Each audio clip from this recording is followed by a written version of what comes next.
ಹೃದಯ ಶಿವ ಕನ್ನಡದ ಚಿತ್ರರಂಗದ ಹೆಸರಾಂತ ಚಿತ್ರ ಸಾಹಿತಿ, ಕತೆಗಾರ, ನಿರ್ದೇಶಕ, ಬರಹಗಾರ, ಪತ್ರಕರ್ತ.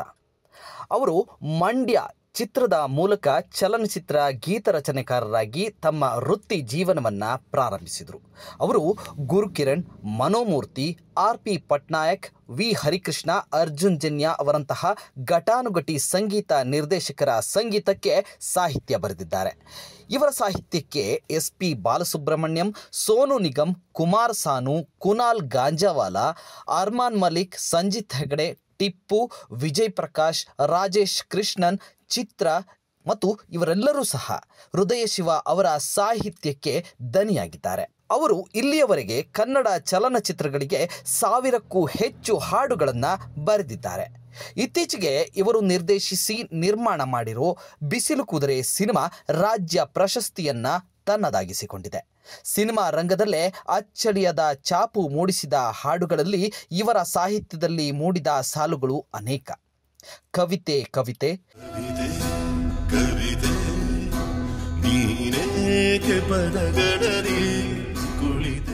ಇವನು ಗೆಳೆಯನಲ್ಲ,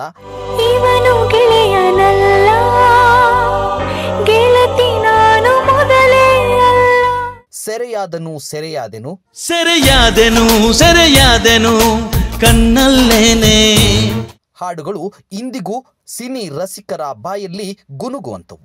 ಇಂದಿನ ಪೀಪಲ್ ಪಾಡ್ಕಾಸ್ಟ್ಗೆ ವಿಶೇಷ ಅತಿಥಿಯಾದ ಹೃದಯ ಶಿವ ಅವರಿಗೆ ಆತ್ಮೀಯ ಸ್ವಾಗತ ಕೋರೋಣ. ಸೊ ಹಿಂಗೆ ಆರಂಭದಲ್ಲಿ ಪದ್ಯ ಗಿದ್ಯ ಬರಿತಾ ಇದ್ನಲ್ಲ, ಅದನ್ನೆಲ್ಲ ಒಂದು ಪುಸ್ತಕ ಮಾಡಿಬಿಡಿ ಅಂತ ಯಾರೋ ಅಂದರು.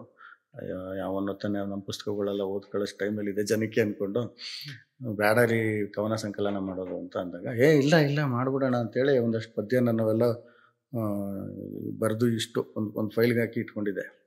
ಇದನ್ನು ಯಾರಿಗಾದ್ರೂ ಕೊಟ್ಬಿಟ್ಟು ಕವನ ಸಂಕಲನ ಮಾಡಿಬಿಡ್ಬೇಕು ಅಂತ. ಆ ಟೈಮ್ಗೆ ಪುಸ್ತಕ ಮಾಡೋದು ಬೇಡ ಅನ್ನಿಸ್ತು. ಕಡೆಗೆ ಇನ್ನೊಬ್ಬ ಒಂದು ಐಡಿಯಾ ಕೊಟ್ಟ, ಸಿನಿಮಾಗೆ ಹಾಡು ಬರೆಯೋಕ್ಕೆ ಟ್ರೈ ಮಾಡು ಅಂತ. ಸಿನಿಮಾಗೆ ಹಾಡು ಬರೆಯೋದು ನಮಗೆಲ್ಲಿ ಸಾಧ್ಯನಾ ಅನ್ನೋ ಥರ. ಯಾಕೆಂದರೆ ನಮ್ಮೂರು, ನಮ್ಮ ಹಿನ್ನೆಲೆ, ನಮ್ಮ ಇದೆಲ್ಲ ನೋಡಿದಾಗ ಯಾರು ನಮ್ಮ ಮನೇಲಿ ಯಾರಿದ್ದಾರೆ ಸಿನಿಮಾದವ್ರು? ಯಾರೂ ಇಲ್ಲ.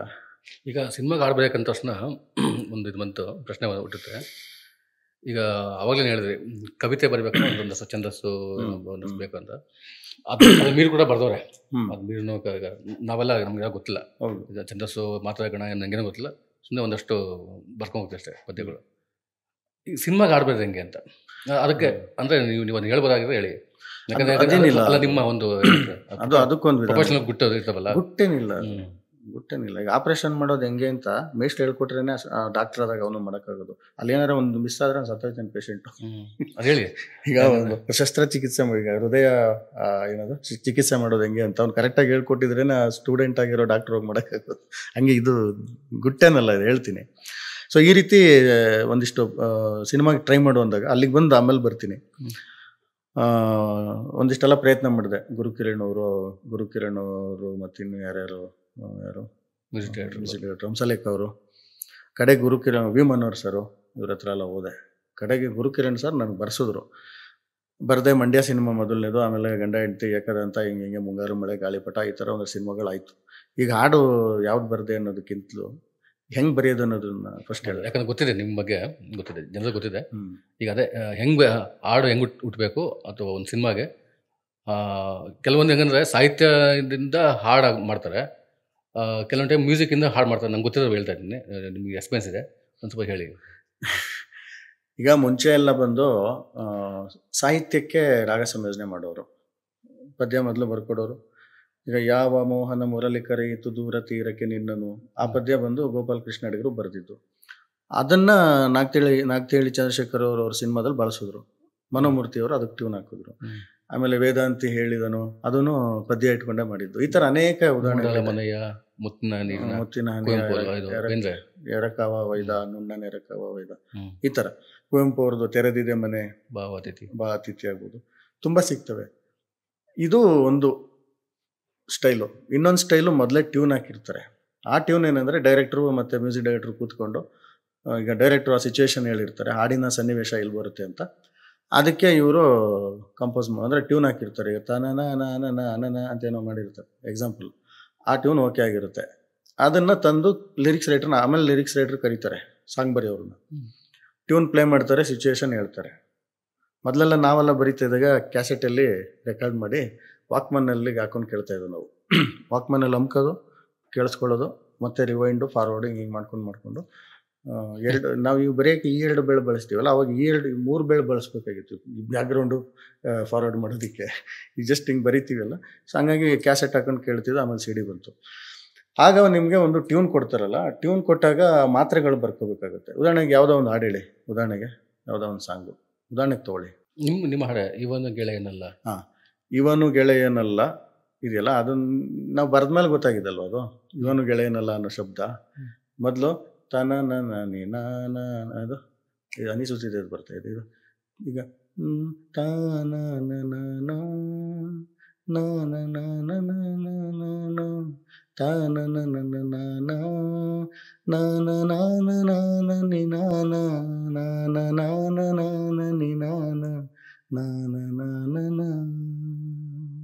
ಅಂತ ಇರುತ್ತೆ. ಅವರು ರೆಕಾರ್ಡ್ ಮಾಡಿ ಕೊಟ್ಟಿರ್ತಾರೆ.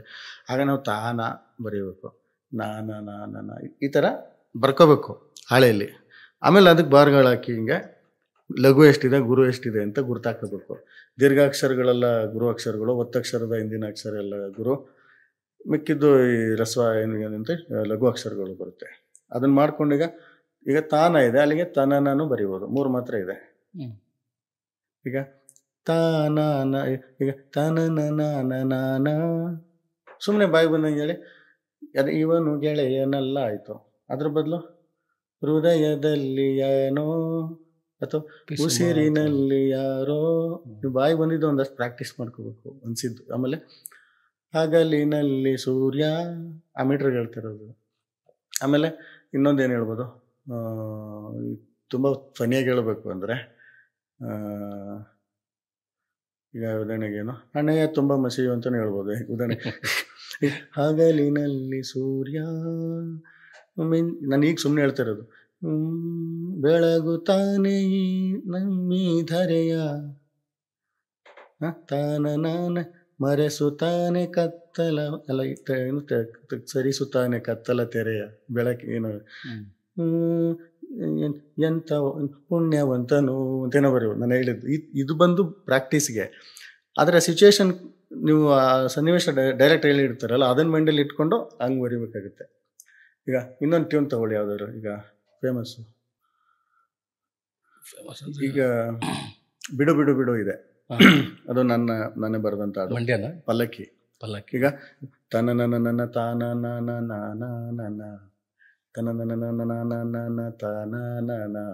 ತಾನೇ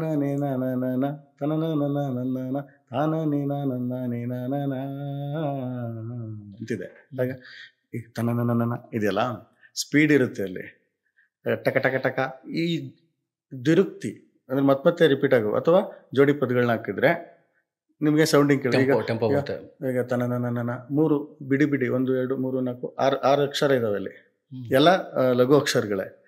ನೀವು 2 3 ಜೋಡಿ ಮಾಡ್ಕೊಂಬಿಟ್ರೆ ಇದು ಸೌಂಡಿಂಗ್ ನಾವು ಬಳಸೋಂಥ ಒಂದು ಟ್ರಿಕ್ ಇದು. ಅಂಥದ್ದು ಯಾವುದಿದೆ ಹೇಳಿ ನೋಡೋಣ. ದಗ ದಗ ದಗ, ಸರ ಸರ ಸರ. ನಂಗೆ ಸಿನಿಮಾ ಜಾಸ್ತಿ ಗೊತ್ತಿಲ್ಲ. ಅಲ್ಲಲ್ಲ, ನಾನು ಪ್ರಾಕ್ಟೀಸ್ಗೆ ಹೇಳ್ತದೆ. ನಾವು ಜಸ್ಟ್ ನಾವು ಹೆಂಗೆ ಬರಿತೀವಿ ಅನ್ನೋದು ಒಂಚೂರು ಇದಕ್ಕೆ. ಈಗ ಸರ ಸರ ಸರ ಸರ ಸರ ಸರ ಸರ ಸರ ಸರ ಸರ ಬಂತು ನೋಡು ಹೆಬ್ಬ ಒಂದು ಅಂತೇನೋ ಎಕ್ಸಾಂಪಲು ಆಯ್ತಾ. ಈಗ ಶುರು ಶುರು ಶುರು ಹಿಡಿಯುತ್ತೆ ನಾಲ್ಗೆಗೆ ನೋಡ್ಬೇಕು. ಅದೇನು ಕಟ್ ಕಟ್ ಆಗ್ತಾಯಿದೆ ಅಂದ್ರೆ ಬಿಟ್ಬಿಡ್ಬೇಕು ಅದನ್ನ. ಆಗ ಬಿಡು ಬಿಡು ಬಿಡು ಈಸಿ ಇದೆ ನಿಮಗೆ. ಫ್ಲೋ ಹೇಳೋಕ್ಕೆ ಮತ್ತು ಕೇಳೋಕ್ಕೆ, ಮತ್ತು ಅವರು ಹಾಡ್ಕೊಳ್ಳೋಕ್ಕೆ. ಯಾರು ಸಿಂಗರ್ಸ್ ಜೊತೆಗೆ ಜನಗಳು ಹಾಡ್ಕೋಬೇಕಲ್ಲ ಅದನ್ನ. ಬಿಡು ಬಿಡು ಬಿಡು, ಕದ್ದು ಕದ್ದು, ಮತ್ತೆಲ್ಲ ರಿಪೀಟ್ ಬಂತು ನೋಡೋದನ್ನ. ಇಲ್ಲಿ ಬಿಡು ಬಿಡು ಆಯಿತು, ನೆಕ್ಸ್ಟ್ ಲೈನ್ಗೆ ಏನು ಹಾಕೋಬೇಕು? ಕೊಡು ಕೊಡು ಕೊಡು. ಬಿಡು ಬಿಡು ಬಿಡು, ಇಲ್ಲಿ ಕೊಡು ಕೊಡು ಕೊಡು ಕೊಡು ಕೊಡು ಕೊಡೋದ್ಮೇಲೆ ಏನು ಕೊಡ್ಬೇಕಂತ ಗೊತ್ತಿಲ್ಲ, ಅದಕ್ಕೆ ಲಿಂಕ್ ಮಾಡ್ಕೋಬೇಕು ಮುಂದಕ್ಕೆ ನೀವು. ಮುದ್ದು ಇದು ಮುದ್ದು ಮುದ್ದು ಮುತ್ತೊಂದನ್ನ. ನೆಕ್ಸ್ಟ್ ಪಲ್ಲಕ್ಕಿ ಟೈಟಲ್ ಅಲ್ವಾ, ಹಾರ ಇದು ತಾನಾನ ತಾನಾನ, ಅಲ್ಲೇನಿದೆ ತಾನಾನ ತಾನ ತಾನ, ಹಾರಾಡೋ ಹಕ್ಕಿಯಾಗಿ. ಅಲ್ಲಿಗೆ ನೀವೇನಾರು ಹಾಕೋಬೋದು, ಬೆಳ್ಳುಳ್ಳಿ ಬೋಂಡ ತಿಂದೆ ಅಂತಲೂ ಹಾಕೋಬೋದು. ನಾನು ಉದಾಹರಣೆ ಹೇಳ್ತಾ ಇರೋದು ಆಯ್ತಾ. ಹೆಜ್ಜೆನು ಕಚ್ಚಿದಾಗ ಅಂತ ಹಾಕೋಬೋದು ಆಯ್ತಾ. ಮುಂಜಾನೆ ಎದ್ದು ಬಂದೆ, ಏನಾರು ಹಾಕೋಬೋದು. ಸಿಚುವೇಶನ್ಗೆ ಏನು ಬೇಕು, ಹಾರಾಡೋ ಹಕ್ಕಿಯಾಗಿ ಆಯಿತು. ಗೀಯಿಂದ ಎಂಡ್ ಆಯಿತು. ಮುಂದಿಂದು ಏನಾಗ್ತೀರಾ, ಆಕಾಶದಾಚೆ ಹೋಗಿ. ಇಲ್ಲಿ ಪ್ರಾಸ ಕೊಟ್ಟಿದ್ದೀವಿ, ಅಂತ್ಯಪ್ರಾಸ ಕೊಟ್ಟಿದ್ದೀನಿ. ಹಾರಾಡೋ ಹಕ್ಕಿಯಾಗಿ ಆಕಾಶದಾಚೆ ಹೋಗಿ ಏನು ಮಾಡಬೇಕು, ಅಲ್ಲಿ ಕಾಮ ಹಾಕಿರೋದು, ಫುಲ್ ಸ್ಟಾಪ್ ಇಟ್ಟಿಲ್ಲ ಇನ್ನು ಸೆಂಟೆನ್ಸ್ಗೆ. ಇನ್ನು ಚುಕ್ಕಿಯ ಪಲ್ಲಕ್ಕಿಲಿ ಕೂರೋಣ. ಲಿಂಕ್ ಇದೆ ನೋಡಿ ಇಲ್ಲಿ.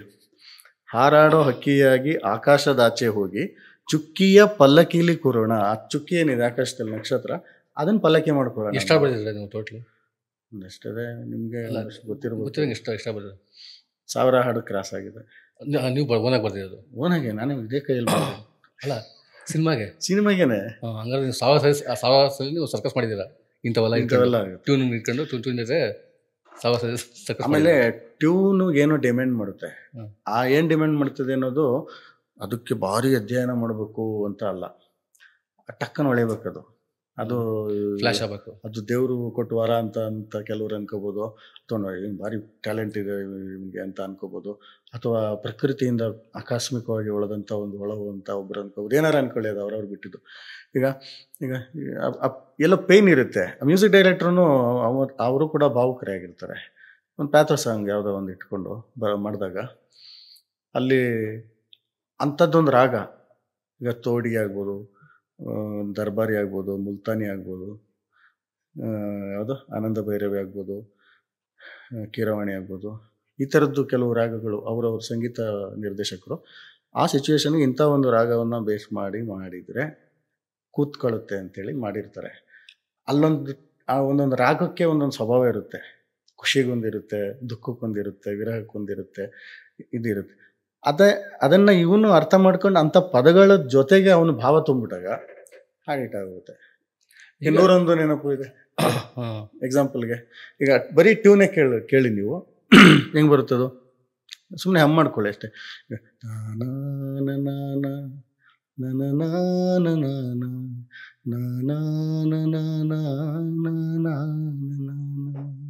ಅಲ್ಲೊಂದು ಪೇನ್ ಇದೆ ಅಲ್ವಾ, ಒಂದು ನೋವಿದೆ ಅಲ್ವಾ ಅದರೊಳಗಡೆ. ಅದಕ್ಕೆ ಪದ ಕೂಡಿಸ್ಬೇಕಲ್ಲ, ಅವಾಗ ಅದಕ್ಕೆ ಇನ್ನೂ ಮೇಲೋಗುತ್ತೆ. ಹಾಗೆ 101 ನೆನಪು ಎದೆಯಾಳದಿಂದ ಹಾಡಾಗಿ ಬಂತು ಆನಂದದಿಂದ. ಅಲ್ಲೊಂದು ಎಕ್ಸ್ಪ್ರೆಷನ್ ಇದೆ, ಆನಂದದಿಂದ. ಅಂದರೆ ಒಳಗಡೆ ನೋವು, ಒಂದು ದುಗುಡ ಕೊರಿತಾ ಇರ್ತದೆ, ಆದ್ರೂ ಅವನು ಆನಂದದಿಂದ ಬರ್ತಾ ಇದೆ ಅನ್ಕೋತಾನೆ ಆ ಪಾತ್ರ ಅಥವಾ ಆ ಕವಿ. ಅದನ್ನು ಸಿಂಗರ್ ವಾಯ್ಸ್ ಬಿದ್ದಾಗ ಅದು ಸೇರುತ್ತೆ, ಅದು ಬೇರೆ ಲೆವೆಲ್ ಆಗುತ್ತೆ. ಈ ಥರ ಟ್ರಿಕ್ಸ್ನ ನಾವು ಬರಿಬೇಕಾದ್ರೆ ಬಳಸ್ಬೇಕಾಗುತ್ತೆ. ಎಲ್ಲಕ್ಕಿಂತ ಮುಖ್ಯವಾಗಿ ಇವೆಲ್ಲ ತಂತ್ರಗಳು ಒಳಗಡೆ ಇರೋ ಜಗತ್ತು ಹೆಂಗಿರುತ್ತೆ ಹಂಗೆ ಬರುತ್ತೆ. ಈಗ ನಿಮ್ಮದು ಓನ್ ಸಾಂಗ್ ಆಯಿತು, ನೀವು ಬೇರೆ ಭಾಷೆಯಿಂದ ಕನ್ನಡಕ್ಕೆ ಮಾಡ್ತೀರಾ.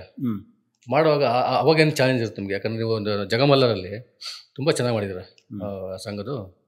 ಓ ನನ್ನ ಕಣ್ಣೆ, ಓ ನನ್ನ ಕಣ್ಣೆ, ಓ ನನ್ನ ಕಣ್ಣೆ, ಏನು ಹಾಡು ಅವಾಗ ಇವಾಗ ಕೇಳಿದಾಗ ಹಾಡು ಬರುತ್ತೆ. ಅದ್ರಲ್ಲಿ ನೀವು ಮೋಸ್ಟ್ಲಿ ಬರೋದು ಎರಡಲ್ಲ, ಒಂದು ಪ್ಯಾಥೋ ಸಾಂಗ್ ಇರಲ್ಲ ಅದರಲ್ಲಿ? ಯಾವುದರಲ್ಲಿ? ಅದರಲ್ಲೇ ಜಗಮಲ್ಲ ಎಲ್ಲ ಹಾಡು ನಾನೇ ಬರೆದೆ. ಅಲ್ಲ ಹೇಳ್ತು ಸೇಮ್ ಸಾಂಗು ಓ ನನ್ನ ಕಣ್ಣೆ? ಇಲ್ಲ, ಒಂದೇ. ಒಂದೇ ಅದರಲ್ಲಿ ಅಪ್ಪ ಅಂದರೆ ಮಗಳು ಒಂದು ಹೇಳ್ತಾನೆ ಅಸೋಸಿಯೇಷನ್? ಇಲ್ಲ, ಒಂದೇ ಇರೋದು. ಸಿನಿಮಾದಲ್ಲಿ ಇರೋದೇ ಒಂದೇ, ಆದರೆ 2 ಕಡೆ ಹಾಕಿದ್ದಾರೆ ಕ್ಯಾಸೆಟಲ್ಲಿ. ಈಗ ಕರುಳಿನ ಸಂಬಂಧ, ಕರಗದ ಅನುಬಂಧ, ಕರೆಯಿತು ಕೈ ಬೀಸಿ ಹುಡುಕಿ ಬಂದೆ. ನೋಡಿ, ನಾನು ಅದನ್ನೇ ಕೇಳ್ಬೇಕಂತಿದ್ದೆ. ನೀವು ಈಗ ತಮಿಳಲ್ಲಿ ಬೇರೆ ಇರುತ್ತೆ ಏನೋ ಸಾಹಿತ್ಯ, ಅದನ್ನ ಬಳಸಿಲ್ಲ ನಾನು. ಅದು ಇಲ್ಲಿ ಬಂದಾಗ ನೀವು ಅದನ್ನ ಒಂದು ಕನ್ನಡದ ಹಾಡೆ ಅಂತ ಮಾಡ್ತಿರಲ್ಲ, ಅದು ಆ ಚಾನೆಲ್ನೆಲ್ಲ ಹೆಂಗೆ ಇದು ಮಾಡ್ತೀರ ಅಂತೀರ? ಅದು ಈಗ ಡಬ್ಬಿಂಗ್ ಸಿನಿಮಾಗಳಿಗೆ ಮಾಡಬೇಕಾದ್ರೆ, ಡಬ್ಬಿಂಗ್ ಸಿನಿಮಾಗಳಿಗೆ ಕೆಲಸ ಮಾಡಬೇಕು ಬಂದಾಗ ಮೂಲ ಸಿನಿಮಾದ ಸನ್ನಿವೇಶ ಏನಿದೆ ಅದನ್ನು ಅರ್ಥ ಮಾಡಿಕೊಂಡು ಕೆಲವೊಮ್ಮೆ ಅನುವಾದ ಮಾಡುವಂಥದ್ದು ಸಂದರ್ಭಗಳು ಇರ್ತವೆ ಅಂತ ತುಂಬ ಮಾಡಿದ್ದಾರೆ. ಈಗ ಯಜಮಾನ ಸಿನಿಮಾ ಇದೆ, ಅದು ಅನುವಾದ ಮಾಡಿದ್ದಾರೆ. ಆಮೇಲೆ ಏದೋ ಕರಗಂ ಎಂಥದ್ದು ತೆಲುಗಲ್ಲಿ, ಅದು ஏதோ ஒரு பாட்டு என் காதில் கேட்கும் போதெல்லாம் உன் ஞாபகம் தாலாட்டும், ಅದು ಎಲ್ಲೋ ಕಿವಿ ತುಂಬೋರಾಗ ಆಗುತ್ತೆ. ಕೆಲವೊಮ್ಮೆ ಆ ರೀತಿನೂ ಮಾಡ್ಬೇಕಾಗಿ ಬರುತ್ತೆ, ಅದನ್ನು ಮಾಡಿದ್ದಾರೆ. ಇನ್ನೊಂದು, ನಾವು ಆ ಭಾವವನ್ನು ಮಾತ್ರ ಅರ್ಥ ಮಾಡಿಕೊಂಡು ನಾವು ಸ್ವಂತ ಸಾಲುಗಳನ್ನ ಬರಿಬೋದು. ಉದಾಹರಣೆಗೆ ಓ ನನ್ನ ಕಣ್ಣೆ, ಅದರಲ್ಲೇನು ಅಲ್ಲಿರೋದು ಬೇರೆ ಲಿರಿಕ್ಸು, ಪಲ್ಲವಿ. ಅವನು ಹೇಳ್ತಾನೆ, ಯಾರೋ ಅಜಿತ್ ಅವ್ರ ಪಾತ್ರ ಇದೆಯಲ್ಲ, ವಿಶ್ವಾಸಂ. ಈಗ ಕಣ್ಣಾನೆ ಕಣ್ಣೆ ಕಣ್ಣಾನೆ ಕಣ್ಣೆ ಎನ್ಮೀದು ಸಾಯವ ಅಂತ ಹೋಗುತ್ತೆ. ಅಂದರೆ ಓ ನನ್ನ ಕಂದ ಕಂದ, ನನ್ನ ಇವಳೆ ಬಾ, ನನ್ನ ನೋವೆಲ್ಲ ನಿವಾರಿಸು ನಿನ್ನ ಅಮೃತ್ ಏನೋ ಆ ಬಂಗಾರದ ಬೆಳ್ಳುಗಳಿಂದ ನನ್ನ ಹೃದಯದ ನೋವೆಲ್ಲ ಹೋಗಿಸು, ಈ ಥರ ತಂದೆ ಅಂಗಲಾಚೋ ರೀತಿಯಲ್ಲಿದೆ ಅದು. ಇಲ್ಲಿ ನಾನೇನು ಮಾಡಿದ್ದು, ತಂದೆ ತಡ್ಕೋಬಲ್ಲ ಅಂತ ಆ ನೋವನ್ನು.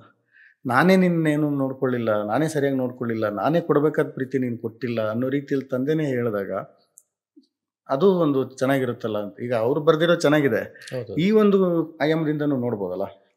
ಅದು ಅದ್ರ ಬೇಕು, ಬದಲಾವಣೆ ಬೇಕಾಗುತ್ತೆ. ಅದಕ್ಕೆ ನಾನು ಓ ನನ್ನ ಕಣ್ಣೆ ಕಣ್ಣೀರವರೇ ಸಲ, ನಿನಗಾಗಿ ನಾನು ಮಾಡಿಲ್ಲ ಏನು ತಪ್ಪಾಯ್ತು ಅನ್ನಲ್ಲ, ಕೂಸು ಮರಿ ಮಾಡಿ ಹೊತ್ತಾಡಲಿಲ್ಲ, ಈ ಥರ ಸಾಲುಗಳು ಬರೆದಾಗ ಅಪ್ಪನಾಗಿ ತಾನು ಏನೇನು ಮಾಡಬೇಕಿತ್ತು ಅದನ್ನ ಮಾಡಿಲ್ಲ ಅನ್ನೋದು ಒಟ್ಟು ಕಥೆಯಲ್ಲಿ ಬರುತ್ತೆ ಅಲ್ವಾ. ನೀವು ಇಡೀ ಸಿನಿಮಾ ನೋಡಿದಾಗ ಆ ಭಾವವನ್ನು ನೀವು ಅಲ್ಲಿ ಸಾಲಲ್ಲಿ ತಂದಾಗ ಆ ಕ್ಯಾರೆಕ್ಟರ್ ತೂಕವೂ ಹೆಚ್ಚುತ್ತೆ, ಅದು ಕೇಳುಗರಿಗೆ ಮನಸ್ಸು. ಬಟ್ ಆ ಸಿನಿಮಾದಲ್ಲಿ ಕೂಡ ಡೈಲಾಗು ನೀವು ಹಂಗೆ ಆಟಾಡಿದ್ದೀರ. ಅಲ್ಲಿನ ಲೋಕಲ್ ಕನಕಪುರ ಭಾಷೆ ಅಲ್ವರು, ಮಂಡ್ಯ ಮಾಡಿದೆ, ಮಂಡ್ಯ ಭಾಷೆ, ಮಂಡ್ಯ ಕನಕಪುರ ಹತ್ರ ಅದು ಹಂಗೆ ಅವರೇ ಏನೋ ನಯನತಾರ ಮತ್ತೆ ಅವರೆಲ್ಲ ಸಾರಿ ಅವರೇ ಹೇಳ್ತಾರ ಅಂತ ಅನ್ಸ್ಬಿಡ್ತಾರೆ ಅಜಿತ್. ಅದೇನಾಯ್ತು ಗೊತ್ತಾ ಸರ್, ಈಗ ನಮ್ಮ ವಿಶ್ವಾಸಂ ನಡೆದಿದ್ದು ಮಂಡ್ಯ ಏನೋ ಮಂಡ್ಯ ಅಂತ ಮಧುರೈ ಹಿನ್ನೆಲೆಯ ಕಥೆ. ಅದನ್ನು ನಾನು ನೋಡಿದಾಗ ಸಿನಿಮಾನ ಇದು ಯಾಕೋ ಮಂಡ್ಯಕ್ಕೆ ಸೆಟ್ ಆಗುತ್ತೆ ಅನಿಸ್ತು. ಯಾಕೆಂದರೆ ಅಲ್ಲಿ ರೈಸ್ ಮಿಲ್ ಇದ್ದಾವೆ ಆ ಪಿಕ್ಚರಲ್ಲಿ. ಇವನೊಬ್ಬ ರೈಸ್ ಮಿಲ್ಲಲ್ಲಿ ಇಟ್ಕೊಂಡೆಲ್ಲ ಓಡಾಡ್ತಿರ್ತಾನೆ, ಹಳ್ಳಿ ಆ ಟ್ರ್ಯಾಕ್ಟ್ರಲ್ಲಿ ಹೋಗೋದು ಇಂಥದ್ದೆಲ್ಲ ಇದೆ. ಅಂಥದ್ದು ವಾತಾವರಣ ಇಲ್ಲಿ ಎಲ್ಲಿದೆ ನಮ್ಮಲ್ಲಿ ಅಂದರೆ ಮಂಡ್ಯ ಇದೆ, ಬೆಳಗಾಂ ಕಿತ್ತೂರು ಭಾಗದಲ್ಲೂ ಭಾಷೆನೇ ಬದಲಾಗ್ತದೆ. ಅದಕ್ಕೆ ನಾನೇನು ಮಾಡಿದ್ದು, ಆಮೇಲೆ ನೇಟಿವಿಟಿ, ಅವ್ರ ಪಂಚೆ, ಅವ್ರ ಶರ್ಟು, ಅವರ ಆಕಾರಗಳು ಇವೆಲ್ಲ ನೋಡಿದಾಗ ಹಳೆ ಮೈಸೂರಿಗೆ ಸೆಟ್ ಆಗುತ್ತೆ ಇದು ಅಂತೇಳಿ ಮಂಡ್ಯಾಗ ಮಾಡ್ಕೋಬೇಕು ಅಂತೇಳಿ ಮಾಡಿದ್ದು. ಅದರಲ್ಲಿ ಒಂದು ಲೈನು ಡೈಲಾಗ್ ಬರೆದಿದ್ದೀನಿ, ಒಂದು ಸಾಲು. ಅದೇನಂದರೆ, ಬೆಳಗ್ಗೆ ಬೆಳ್ಳೂರು ಕ್ರಾಸಲ್ಲಿ ಒಬ್ಬನ ಬೆಂಡೆತ್ಬೇಕು, ಮಧ್ಯಾಹ್ನ ಮಳವಳ್ಳಿಲಿ ಒಬ್ಬನ ಮಟ್ಟ ಹಾಕ್ಬೇಕು, ಸಾಯಂಕಾಲ ಪಾಂಡುಪುರದಲ್ಲಿ ಒಂದು ಪಂಚಾಯಿತಿ, ಸಿಕ್ತವ್ರಿಗೆಲ್ಲ ಏನೋ ಹೊಡೆಯೋದಕ್ಕೆ ಸಿಕ್ಕಾಪಟ್ಟೆ ಜನ ಇದ್ದಾರೆ, ಆದರೆ ವಿಡಿಯೋ ಮಾಡೋಕ್ಕೆ ಯಾರೂ ಇಲ್ಲ ಅಂತ. ತಮಿಳ್ನ ಕನ್ನಡಕ್ಕೆ ತಂದಾಗ ನೇಟಿವಿಟಿ ಲೊಕೇಶನ್ ನಮ್ಮದು. ಬೆಳಿಗ್ಗೆ ಬೆಳ್ಳೂರು ಕ್ರಾಸಲ್ಲಿ ಒಬ್ಬನ ಬೆಂಡೆ ಎತ್ಬೇಕು, ಮಳವಳ್ಳಿಲಿ ಒಬ್ಬನ ಮಟ್ಟ ಹಾಕ್ಬೇಕು, ಪಾಂಡುಪುರದಲ್ಲಿ ಪಂಚಾಯಿತಿ. ವಿಶ್ವಾಸಮಗೂ ಅದಕ್ಕೂ ಏನು ಸಂಬಂಧ ಅಲ್ವಾ, ಇದು ನಮ್ಮದು. ನಮ್ಮ ಅಂದರೆ ಅವಾಗ ಹೌದಲ್ಲ, ಇದು ನಮ್ಮ ಕನ್ನಡ ಸಿನಿಮಾ ಅನ್ಸುತ್ತಾಗ ನೋಡಿದಾಗ. ಈ ನಾನು ಫಸ್ಟ್ ನೋಡಿದ್ದೆ ಕನ್ನಡ ಫಿಲಮು. ಆ್ಯಕ್ಚುಲಿ ನನಗೆ ಡಬ್ಬಿಂಗ್ ಇಷ್ಟ ಆಗಲ್ಲ. ಅದು ನಿಮ್ಮ ಸಾಂಗ್ ಕೇಳ್ಬಿಟ್ಟು ನಾನು ನೋಡಿದ್ದು ಹೆಂಗಿದೆ ನೋಡೋಣ ಅಂದ್ಬಿಟ್ಟು. ಅವಾಗ ಆಮೇಲೆ ನಾನು ಮೂಲ ನೋಡಿದೆ, ಅದು ಚೆನ್ನಾಗಿದೆ. ಅಲ್ಲಿ ಚೆನ್ನಾಗಿದೆ, ಅಲ್ಲಿಗೆ ಸರಿ ಇದೆ, ಚೆನ್ನಾಗಿದೆ. ಮತ್ತು ಅದರಲ್ಲಿ ಇನ್ನೊಂದಿದೆ, ಓರು ಕೋಡ ತಣ್ಣಿ ಉತ್ತ ಓರು ಉಪ್ಪು ದೋಚ ಅಂತೇನೋ ಒಂದು ಡೈಲಾಗ್ ಇದೆ ಅಲ್ಲಿ. ಒಬ್ಬನ ಬಾಯಿ ಬಿಡಿಸ್ಬೇಕಾದ್ರೆ ತಲೆನ ನೀರಲ್ಲಿ ಹಿಂಗೆ ಅದ್ದದು, ಹಿಂಗೆ ಬಾಯಿ ಮತ್ತೆ ಅವ್ನು ಈಚೆ ತೆಗೆದು ಬಿಟ್ಬಿಡಿ ಅಂದ್ರೆ ಮತ್ತೆ ನೀರಲ್ಲಿ ಹಿಂಗೆ ಮುಳುಗ್ಸೋದಿದೆ. ಅದನ್ನ ನಾನೇನು ಮಾಡಿದೆ, ನಮ್ಮ ನೇಟಿವಿಟಿಗೆ ಒಂದ್ಸಲ ನೀರಲ್ಲಿ ಅದ್ದು ಹಿಂಗೆ ತೆಗೆದ್ರೆ ಅಲ್ಲೇನೋ ಇದೆ, ಒಂದು ಕೋಡ ನೀರು ಹಾಕಿದ್ರೆ ಒಂದು ಹೂವು ಅರಳಿತೋ ಅಂತೇನೋ ಇದೆ ಮೂಲ ಅರ್ಥ.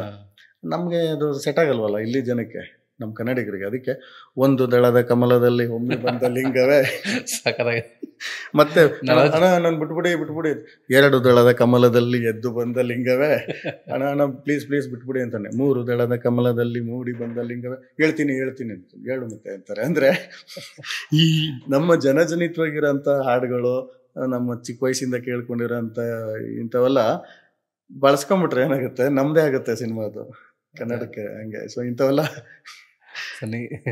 ಈ ಸಿನಿಮಾದಲ್ಲಿ ವರ್ಕ್ ಆಗಿದೆ.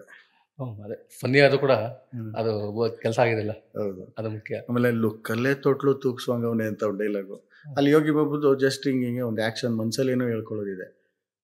ಅಲ್ಲಿ ಅಜಿತ್ ಅವರು ನಯನತಾರ ಅವ್ರು ನೋಡ್ತಾ ಇರ್ತಾರೆ, ಅವಾಗ ಹಿಂಗೆ ಲುಕ್ಕಲ್ಲೇ ತೊಟ್ಲು ತೂಗ್ಸುವಂಗವನೇ ಅಂದ್ರೆ ಇನ್ನ ಆ ಮಟ್ಟಕ್ಕೆ ಹೋಗಿದ್ದಾನೆ ಅಂತ. ಅದು ಅವರ ಲವ್ ಆಗ್ತಿದೆ ಅಲ್ಲಿ, ಇದು ಪ್ರೇಕ್ಷಕರಿಗೆ ಇದಾಗುತ್ತೆ, ಟಚ್ ಆಗುತ್ತೆ, ಸಿಚುವೇಶನ್ ಅರ್ಥ ಆಗುತ್ತೆ. ಸೊ ಇಂಥದ್ದೆಲ್ಲ ನಡೆದಿದೆ. ಇದೊಂದು ಚಾಲೆಂಜ್ ಅಂದರೆ ಆ ಭಾಷೆಯಿಂದ ಇಲ್ಲಿ ತರಬೇಕಾದ್ರೆ ಅದೊಂದು ಚಾಲೆಂಜ್ ಆಗುತ್ತೆ. ಇನ್ನೊಂದು, ನೀವು ತುಂಬ ಸಿನಿಮಾಗೆಲ್ಲ ಸ್ಕ್ರಿಪ್ಟ್ ಎಲ್ಲ ಬರ್ತಿದ್ದೀರ. ಸ್ಕ್ರಿಪ್ಟ್ ಬಗ್ಗೆ ಒಂದಷ್ಟು ಹೆಂಗೆ ಬರೀಬೇಕು ಸ್ಕ್ರಿಪ್ಟ್ ಅಂತ? ಸ್ಕ್ರಿಪ್ಟು ಕತೆ ಏನು ಕೇಳುತ್ತೆ. ಈಗ ಕೆಲವು ಕತೆ ಎಲ್ಲಿ ಹುಟ್ಟುತ್ತೆ ಅನ್ನೋದು ಬರುತ್ತೆ. ನೀವು ಕತೆಗಾರರೆ, ಕತೆ ಕಾದಂಬರಿಯಲ್ಲಿ ಭಾಳಷ್ಟು ಬರೆದಿದ್ದೀರ. ಕತೆ ಹುಟ್ಟಕ್ಕೆ ಒಂದೇನೋ ಒಂದು ಕಾರಣ ಇರುತ್ತಲ್ಲ.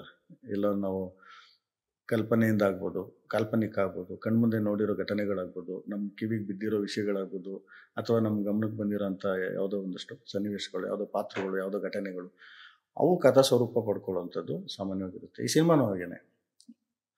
ಸಿನಿಮಾದಲ್ಲಿ ಹಿಂಗೆ ಹುಟ್ಟಿದ್ರೆ ಸಂತೋಷ ಕತೆಗಳು, ಆ ಸಿನಿಮಾ ಹಿಟ್ಟಾಯ್ತು ಹಂಗೊಂದು ಕತೆ ಮಾಡೋಣ, ಈ ಸಿನಿಮಾ ಹಿಟ್ಟಾಯ್ತು ಹಿಂಗೆ. ಕೆಲವು ಹೇಳ್ತಾರೆ ಅಂದರೆ ಕತೆ ಬರಬೇಕಾದ್ರೆ ಒಂದು ಟೈಮಲ್ಲಿ ಹಾಕೊಂಡು ಇಲ್ಲಿಗೆ ಇಷ್ಟು ಬೇಕು, ಇಲ್ಲಿಗೊಂದು ಸಾಂಗ್ ಬೇಕು, ಇಲ್ಲಿಗೊಂದು ಐಟಮ್ ಸಾಂಗ್ ಬೇಕು, ಮತ್ತು ಇಲ್ಲಿಗೊಂದು ಏನೋ ಜೋಕ್ ಬೇಕು ಇರ್ತಾವಲ್ಲ, ಗಮನಿಸಿದ್ರೆ ಮತ್ತೆ ಇಂಟರ್ವಲ್ ಬ್ಲಾಕ್ ಇರಬೇಕು, ಹ್ಮ್. ಮತ್ತೆ ಪ್ರೀ ಕ್ಲೈಮ್ಯಾಕ್ಸ್ಗೆ ಇರಬೇಕು, ಮತ್ತೆ ಕ್ಲೈಮ್ಯಾಕ್ಸ್ಗೆ ಇರಬೇಕು.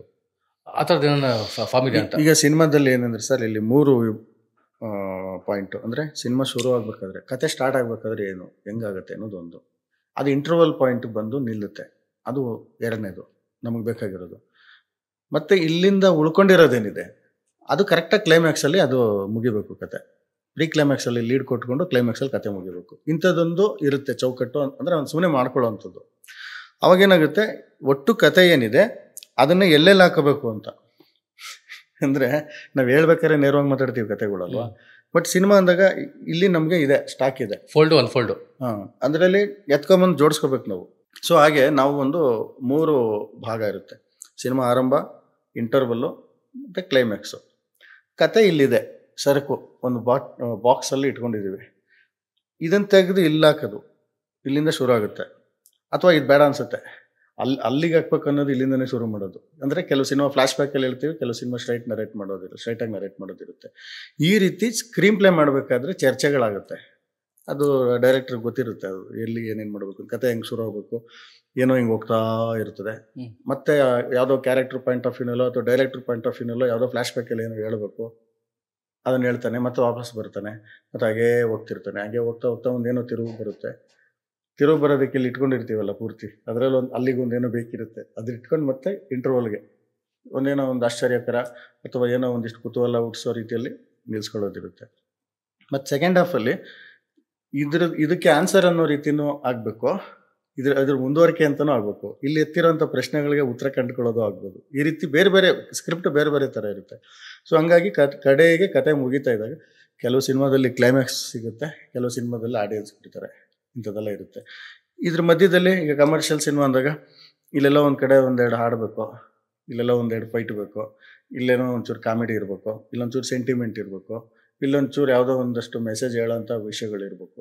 ಇಂಥದ್ದು ಎಲ್ಲ ಪ್ಯಾಕೇಜ್ ಆಗಬೇಕದು ಅನ್ನೋಂಥದ್ದು ಒಂದು ಇಟ್ಕೊಂಡು ಅದನ್ನು ಮಾಡ್ತಾರೆ. ಯಾವಾಗದು ಹೀರೋ ಇಮೇಜು ಆ ಥರ ಆ ನಾಯಕ ನಟನ ಅಭಿಮಾನಿಗಳು ಇಂಥದ್ದು ನಿರೀಕ್ಷಿಸ್ಬೋದು ಅಂತ. ಅಂದರೆ ಹೀರೋಗೆ ಕತೆ ಮಾಡಬೇಕಾಗಿ ಬಂದಾಗ ಕಮರ್ಷಿಯಲ್ ಸಿನಿಮಾಗೆ ಈ ರೀತಿ ಮಾಡೋದಿರುತ್ತೆ. ಕೆಲವೊಮ್ಮೆ ಯಾವುದನ್ನೋ ಇಟ್ಕೊಳ್ಳದೆ ತಲೆಯಲ್ಲಿ ಕತೆ ಮಾತ್ರ ಏನು ಕೇಳುತ್ತೆ ಆ ರೀತಿ ಕತೆ ಮಾಡಿಕೊಂಡು, ಅಂದರೆ ಸ್ಕ್ರೀನ್ ಪ್ಲೇ ಮಾಡಿಕೊಂಡು, ಈಗ ಸ್ಕ್ರೀನ್ ಪ್ಲೇ ಆಯಿತು, ಆಮೇಲೆ ಡೈಲಾಗ್ಸ್ ಬರೆಯೋದಿರುತ್ತೆ. ಡೈಲಾಗ್ ಬರೆಯೋವಾಗ ಒಂದಷ್ಟೆಲ್ಲ ಇರುತ್ತೆ, ಇಂಥ ಜಾಗದಲ್ಲಿ ಸ್ಕೋರ್ ಆಗಬೇಕು ಅಂತ, ಇಲ್ಲೊಂಚೂರು ಏನೋ ಸೆಂಟಿಮೆಂಟಲ್ಲಾಗಿ ವರ್ಕೌಟ್ ಆಗಬೇಕು, ಒಂಚೂರು ಭಾವನಾತ್ಮಕವಾಗಿ, ಇಲ್ಲೆಲ್ಲ ಪಂಚಿಂಗ್ ಡೈಲಾಗು, ಅವನಿಗೆ ಹೀರೋಯಿಸಮ್ ಬೇಕು ಅಂದಾಗ ಇನ್ನೆಲ್ಲ ಒಂದಿಷ್ಟು ಫನ್ನಿಯಾಗಿ ಆ ಪಾತ್ರಗಳು ಹೆಂಗೆ ಮಾತಾಡ್ತೇವೆ ಅಂತ, ಕಾಮಿಡಿಯನ್ಸು ಯಾರನ್ನ ಹಾಕೋತೀವಿ ಅಂದಮೇಲೆ ಅಂದ್ಕೋತೀವೋ ಅವ್ರಿಗೆ ತಕ್ಕಂಗೆ ಹೋಗುತ್ತದು. ಇದು ಕಮರ್ಷಿಯಲ್ ಸಿನಿಮಾಗಳಿಗೆ. ಇನ್ನೊಂದು ಬರೀ ಕತೆ ಅಷ್ಟೇ, ಕತೆ ಮುಂದೆ ಯಾವ ಹೀರೋ ಏನೂ ಇರಲ್ಲ, ಅಲ್ಲಿ ಪಾತ್ರಗಳಾಗಿ ಬರ್ತಾರೆ ಅಷ್ಟೇ, ಪಾತ್ರಧಾರಿಗಳು. ಆ ಪಾತ್ರಕ್ಕೆ ಆತ ಇಲ್ಲ ಅಂದರೆ ಇನ್ನೊಬ್ಬನ ಹಾಕೋಬೋದು. ಬಟ್ ಇಲ್ಲಿ ಹಂಗಾಗಲ್ಲ ಕಮರ್ಷಿಯಲ್ ಸಿನಿಮಾದಲ್ಲಿ. ಈಗ ಉದಾಹರಣೆಗೆ ಯಾವುದೋ ಒಂದು ಹೀರೋ ಮನಸ್ಸಲ್ಲಿ ಇಟ್ಕೊಂಡು ನೀವು ಕತೆ ಬರೀತೀರಾ, ಅದಕ್ಕೆ ಇನ್ಯಾರೋ ಬೇರೆಯವ್ರನ್ನ ಹಾಕೊಂಡ್ರೆ ಕೂತ್ಕೊಳ್ಳಲ್ಲ ಕೆಲವು ಸಲ. ಸೊ ಈ ಥರದ್ದೆಲ್ಲ ಆಗುತ್ತೆ. ಈಗ ಯಾರ ಹೆಸರು ಹೇಳ್ಕೊಳ್ಳೋದು ಬೇಡ, ಇಲ್ಲಿ ನಾವು ಒಬ್ಬೊಬ್ಬ ಹೀರೋಗೆ ಒಂದೊಂದು ಟೈಪ್ ಇರುತ್ತೆ ಇಮೇಜು. ಕೆಲವೊಮ್ಮೆ ಅದನ್ನು ಬ್ರೇಕ್ ಮಾಡಿನೂ ಪಾತ್ರ ಮಾಡುವಂಥದ್ದು ಉಂಟು. ಈಗ ನೀವು ಕಮರ್ಷಿಯಲ್ ಅಂದ ತಕ್ಷಣ ಒಂದು ಸಿನಿಮಾಗೆ 200 ಕೋಟಿ 2,000 ಕೋಟಿ ಎಲ್ಲ ಬೇಕಾ ಅಂತ, ಅದು ಒಂದು ಯಾವುದೋ ಟೈಮ್ನಲ್ಲಿ ಯಾರೋ ಶುರು ಮಾಡಿರ್ತಾರೆ, 1-2 ರಿಸಲ್ಟ್ ಸಿಕ್ಕಿರುತ್ತೆ, ಅದನ್ನ ನೋಡಿ ಒಂದಿಷ್ಟು ಪ್ರಯತ್ನಗಳು ಮಾಡ್ತಾರೆ. ಕತೆ ಮೇಲೆ ಅಲ್ಲ ಎಲ್ಲೆಲ್ಲಿ ಖರ್ಚಾಗುತ್ತೆ ಅಷ್ಟು 200 ಕೋಟಿ 2,000 ಕೋಟಿ ಎಲ್ಲಿ ಖರ್ಚಾಗುತ್ತೆ ಅಂತ ಸರ್? ಬರೀ ಕತೆ ಹೇಳೋದಕ್ಕೆ ಬೇಕಾಗಿರಲ್ಲ, ಅದನ್ನು ವೈಭವೀಕರಿಸೋದಕ್ಕೆ, ನನಗೆ ಸೆಟ್ ಹಾಕುವಂಥದ್ದು. ಸರಿ ಆಯಿತು, ಅಷ್ಟಾದ್ರೂ ಕೂಡ ಬೇಕಾ ಅಷ್ಟಂತ ನನಗೆ ಒಂದು. ಯಾಕಂದರೆ ಈಗ 1 ಕೋಟಿ ಅನ್ನೋದೇನು ಚಿಕ್ಕ ಅಮೌಂಟ್ ಅಲ್ಲ. ಎಷ್ಟೋ ಫಿಲಮ್ ಡೈರೆಕ್ಟರ್ಗಳು ಬರೀ 1 ಕೋಟಿಗೆ 50 ಲಕ್ಷಕ್ಕೆ 60 ಲಕ್ಷಕ್ಕೆ ಅಲ್ಲಾಡ್ತಾರೆ. ಅಂಥದ್ರಲ್ಲಿ ಇವ್ರು 200 ಕೋಟಿ ಒಂದು ಫಿಲಮ್ ಮಾಡಿಕೊಂಡು 4 ವರ್ಷ 3 ವರ್ಷ ಒಂದೇ ಫಿಲಮ್ ಮಾಡ್ಕೊಂಡು ಅದು ಇಟ್ಟಾರೆ ಇಟ್ಟು ಮುಗಿದ್ರೆ ಕತೆ ಮುಗೀತು ಅಷ್ಟೇ. ಅದು ಹಂಗಿರುವಾಗ 200 ಕೋಟಿ ಬೇಕಾ ಅಂತ ನನಗೆ. ಕೆಲವೊಮ್ಮೆ ಏನಾಗುತ್ತೆ, ಅವರು ಕ್ಯಾನ್ವಾಸ್ ಆ ರೀತಿ ಡಿಸೈನ್ ಮಾಡ್ಕೊಂಡಿರ್ತಾರೆ, ಇಷ್ಟರಲ್ಲಿ ಹಿಂಗಿಲ್ಲ, ಈ ಥರ ಎಲ್ಲ ವೈಭವೀಕರಿಸಿ ಮಾಡಬೇಕು ಅಂತ. ಅದೊಂದು ಇರುತ್ತೆ. ಪ್ರತಿ ಸಿನಿಮಾ ಹಂಗೆ ಮಾಡೋಕ್ಕಾಗಲ್ಲ. ಅಲ್ಲ ಅದು ಎಲ್ಲಿ ಯಾವ ಪಾಯಿಂಟ್ ಖರ್ಚಾಗುತ್ತೆ ಅಂತ ನನಗೆ. ಅಂದರೆ ಇವಾಗ ಆರ್ಟಿಸ್ಟ್ ಪೇಮೆಂಟು ಒಂದು ಏನು ಸರ್, ಅದಕ್ಕೆ ರಿಚಾಗಿ ಮಾಡಿದಾಗ ಎಲ್ಲ ಥರ 80% ಅದಕ್ಕೆ ಹೋಗೋದು ಮೋಸ್ಟ್ಲಿ. ಬೇರೆ 80% ಹೋಗಲ್ಲ. ಆರ್ಟಿಸ್ಟ್ ಪೇಮೆಂಟ್ ಬೇರೆ ಬೇರೆ ಭಾಷೆಗಳಿಂದ ಎಲ್ಲ ದೊಡ್ಡ ಕಲಾವಿದರನ್ನು ತುಂಬಿದಾಗ ಅವ್ರದ್ದು ಸಂಭಾವನೆ ಒಂದು ಕಡೆ ಒಂದು ದೊಡ್ಡ ಮೊತ್ತ ಇರುತ್ತೆ. ಆಮೇಲೆ ನಿಮಗೆ ಎಕ್ವಿಪ್ಮೆಂಟ್ಸು, ಮೇಕಿಂಗು, ಈಗ ಚಿಕ್ಕ ಸಿನಿಮಾ ಮಾಡುವಂಥ ಸಂದರ್ಭ ಇದ್ದಾಗ ಕಮ್ಮಿ ದಿನಗಳಲ್ಲಿ ಕಮ್ಮಿ ಎಕ್ವಿಪ್ಮೆಂಟ್ಸ್ ಇಟ್ಕೊಂಡು ಒಂದು ಕ್ಯಾಮ್ರಾ ಅಥವಾ 2 ಕ್ಯಾಮ್ರಾದಲ್ಲಿ ಕೆಲವೇ ಆರ್ಟಿಸ್ಟ್ ಇಟ್ಕೊಂಡು ಕೆಲವೇ ಲೊಕೇಶನ್ಗಳಲ್ಲಿ ಸಿನಿಮಾ ಮುಗಿಸೋಂಥದ್ದು ಇರುತ್ತೆ. ಅದು ಒಂದು ಕಡೆ ಇರುತ್ತೆ. ಇಲ್ಲಿ ನಂಬರ್ ಆಫ್ ಕ್ಯಾಮ್ರಾಸ್ ಜಾಸ್ತಿ ಇರುತ್ತೆ, ಲೊಕೇಶನ್ಸ್ ಜಾಸ್ತಿ ಇರುತ್ತೆ, ಕಾಲ್ ಶೀಟ್ಸ್ ಜಾಸ್ತಿ ಇರುತ್ತೆ. ಅವಾಗ ನಿಮಗೆ ಯಾವುದೇ ಏನು ಕೊರತೆ ಇಲ್ಲ ಅಂದಾಗ ನಿಧಾನಕ್ಕೆ ಒಂದೊಂದು ಶಾರ್ಟನ್ನು ಪ್ಲಾನ್ ಮಾಡಿ, ಆಮೇಲೆ ಲೈಟಿಂಗ್ ತುಂಬ ಟೈಮ್ ಹಿಡಿಯುತ್ತೆ, ಆಮೇಲೆ ಸೆಟ್ಗಳು ಹಾಕೋದು. ಈಗ 2 ಥರ ಇದೆ ಇಲ್ಲಿ, ಕಲಾತ್ಮಕ ಸಿನಿಮಾಗಳು, ಕಾಸಾತ್ಮಕ ಸಿನಿಮಾ ಅಂತೀನಿ ನಾನು ಕಮರ್ಷಿಯಲ್ ಸಿನಿಮಾಗಳಿಗೆ. ಅವು ಕಲಾತ್ಮಕ ಸಿನಿಮಾ, ಇವು ಕಾಸಾತ್ಮಕ ಸಿನಿಮಾ ಅಂತ. ಒಳ್ಳೆ ಪದ ಕೊಟ್ರಿ. ಈಗ ಏನು ಆರ್ಟ್ ಮೂವಿಗಳು ಅಂದಾಗ ರಿಯಲ್ ಕಣ್ಮುಂದೆ ನಡೀತಿರೋಂಥ ಘಟನೆಗಳೆಲ್ಲ ಆ ಸಿನಿಮಾದಲ್ಲಿ ನಿಮಗೆ ತರೋಂಥ ಪ್ರಯತ್ನ ಮಾಡ್ತಾರೆ. ಇಲ್ಲಿ ಕಲ್ಪನೆಯ ಜಗತ್ತಿರ್ತದೆ. ಈಗ ಗ್ರಾಫಿಕ್ಸು ಅಲ್ಲಿ ಎಷ್ಟೊಂದು ಖರ್ಚಾಗುತ್ತೆ, VFX, CG ಇದೆಲ್ಲ ವರ್ಕು. ಆಮೇಲೆ ಸೆಟ್ಗಳು ಹಾಕೋದಿದೆಯಲ್ಲ ಸರ್, ಒಂದೊಂದು ಸೆಟ್ ಹಾಕೋದಕ್ಕೆ ಇಷ್ಟು ಟೈಮ್ ಅಂತ ಇರುತ್ತೆ. ಅದಕ್ಕೆ ಬೇಕಾಗಿರೋ ಪ್ರಾಪರ್ಟೀಸು, ಅದಕ್ಕೆ ಬೇಕಾಗಿರೋಂಥ ಆರ್ಟ್ ಡೈರೆಕ್ಟ್ರು, ಅವರ ಅಸಿಸ್ಟೆಂಟ್ಸು, ಮತ್ತೊಂದು. ಮತ್ತು ಈಗ ಈ ಥರ ಏನು ಹಿನ್ನೆಲೆಗೆ ಗ್ರೀನ್ ಮ್ಯಾಟು, ಬ್ಲೂ ಮ್ಯಾಟು ಇಂಥದ್ದೆಲ್ಲ ಹಾಕೊಂಡು ಮಾಡೋವಂಥದ್ದು, ಅದಕ್ಕೆ ಗ್ರಾಫಿಕ್ಸ್ ಮಾಡೋವಂಥದ್ದು, ಅದನ್ನು ಬೇರೆ ಬೇರೆ ಕಂಟ್ರೀಸಲ್ಲಿ ಮಾಡೋವಂಥದ್ದು, ಬಾಂಬೆ ಟೀಮು ಬೇರೆ ಈ ಥರ. ಅಂದರೆ ಹಂತವಾಗಿ ಪೋಸ್ಟ್ ಪ್ರೊಡಕ್ಷನ್ಗೆ ಜಾಸ್ತಿ ಖರ್ಚಾಗುತ್ತೆ, ಶೂಟಿಂಗಿಗೂ ಜಾಸ್ತಿ ಖರ್ಚಾಗುತ್ತೆ. ಸೊ ಹಿಂಗೆ ಬಜೆಟ್ ಜಾಸ್ತಿ ಆಗೋದು. ಆಮೇಲೆ ನಿಮಗೆ ದೊಡ್ಡ ದೊಡ್ಡ ಆರ್ಟಿಸ್ಟ್ ಆಗಿದಾಗ ಎಲ್ಲರಿಗೂ ಅವ್ರಿಗೆ ಬೇಕಾದಂಥ ವ್ಯವಸ್ಥೆ ಮಾಡಬೇಕು. ಈಗ ಅವ್ರು ಬಂದು ಹೋಗೋ ಫ್ಲೈಟ್ ಟಿಕೆಟ್ಸ್ ಆಗ್ಬೋದು, ಅವರೆಲ್ಲ ದೊಡ್ಡ ಹೋಟೆಲ್ಗಳಲ್ಲೇ ಇರಬೇಕು, ಕ್ಯಾರವಾನ್ಗಳು ಬೇಕು, ಅವ್ರ ಹಿಂದೆ ಮುಂದೆ ಅಸಿಸ್ಟೆಂಟ್ಗಳು, ಗನ್ಮ್ಯಾನ್ಗಳು, ಅವ್ರಿಗೆಲ್ಲ ಸಂಬಳ ಕೊಡಬೇಕು.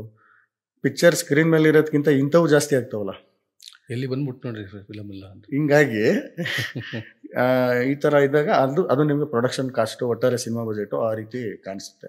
ಆಮೇಲೆ ಅಷ್ಟೊಂದು ಮಾಡಿ ಮನೇಲಿ ಕೂತ್ಕೊಂಡು ನೋಡೋದಲ್ವಲ್ಲ, ಅದನ್ನ ರಿಲೀಸ್ ಮಾಡ್ಬೇಕಲ್ಲ.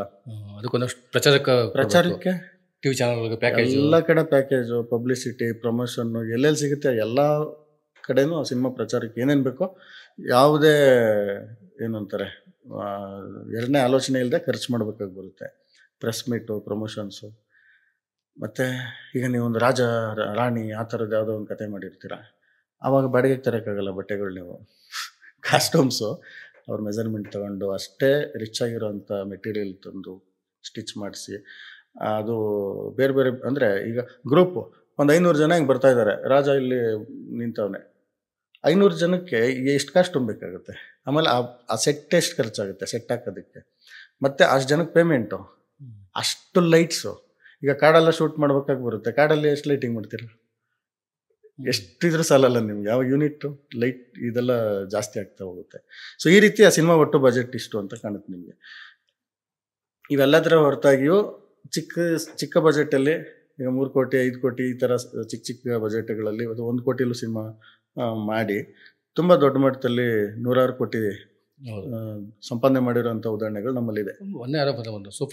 ಹೌದು, ಸೂಫ್ರಮ್ ಶೋ ಆಗ್ಬೋದು, ಕಡಿಮೆ ಅಂತ ಎಷ್ಟು 5 ಕೋಟಿ 4 ಕೋಟಿ ಆ ಸಿನಿಮಾ ಗೆಲ್ತು. ಆ ರೀತಿ ಮಲಯಾಳಮಲ್ಲಿ ಒಂದಷ್ಟು ಸಿನಿಮಾಗಳಿದೆ, ತೆಲುಗಲ್ಲಿ ಮಾಡಿದ್ರು. ತೆಲುಗಲ್ಲಿ ಎಂಥದ್ದು ಜಾತಿರತ್ನಲು ಅಂತೇನೋ ಒಂದು ಸಿನಿಮಾ ಬಂತು, 4-5 ಕೋಟಿ ಏನೋ ಬಜೆಟ್, ಅದು 70 ಕೋಟಿ ಲೋಕ ಫಿಲಮ್, ಅದು ಅಷ್ಟೇ. ಹೌದು, 14 ಕೋಟಿ ಅಂತೆ ಬಜೆಟು. ಸೊ ಹಿಂಗೆ ಒಬ್ಬೊಬ್ರದ್ದು ಒಂದೊಂದು ಸ್ಟೈಲ್ ಸರ್. ತುಡಾರು ಅದು ಒಳ್ಳೆ ಏನು ಇದಿತ್ತು, ಕಲೆಕ್ಷನ್ ಎಲ್ಲ ಚೆನ್ನಾಗಿತ್ತು. ಕನ್ನಡದಲ್ಲಿ ಈಗ ಕಾಂತಾರ ಇದೆ, KGF, ಎಲ್ಲವೂ KGF ಕಾಂತಾರ ತರಹವೇ ಮಾಡೋಕ್ಕಾಗಲ್ಲ. ಈಗ ಅದೇ ಆರ್ಟಿಸ್ಟ್ಗಳೇ ಬೇರೆ ಸಿನಿಮಾ ಮಾಡೋಕ್ಕೆ ಹೋದಾಗಲೂ ಅಲ್ಲೂ ಬೇರೆ ಬೇರೆ ಥರ ಇರುತ್ತೆ. ಈಗ ನಿಮಗೆ ಅವಾರ್ಡ್ ಬಂತಲ್ಲ, ಏನು ಕರ್ನಾಟಕ ಸ್ಟೇಟ್ ಅವಾರ್ಡ್ ಬಂತಲ್ಲ, ಹೌದು, ಅದಕ್ಕೆ ಎಷ್ಟು ಮಾಡಿ ಬನ್ನಿ ಖರ್ಚು ಅಂತ? ಅದಕ್ಕೆ ಜಾಸ್ತಿ ಮಾಡಿದ್ರೆ ಅದಕ್ಕೆ ಜಾಸ್ತಿ ಮಾಡೋಕ್ಕಾಗಲಿಲ್ಲ. 2 ಅವಾರ್ಡ್ ಬಂತಲ್ಲ, ಅವಾರ್ಡ್ ಬಂತು ಕನ್ನಡ ಬಗ್ಗೆ. ಅದು 60 ಲಕ್ಷದಲ್ಲಿ ಮುಗಿಸ್ತಂತ cinema, Kannada. Thank you. So ಆ ಸಿನಿಮಾ ಬಗ್ಗೆ ಅದ್ರ ಬಗ್ಗೆ ಒಂದಷ್ಟು ಅದಂತ ಇದು, ಯಾಕಂದ್ರೆ ಈಗ ಆ ಕಥೆನೇ ಯಾಕೆ ನೀವು ಚೂಸ್ ಮಾಡಿದ್ರಿ ಅಂತ?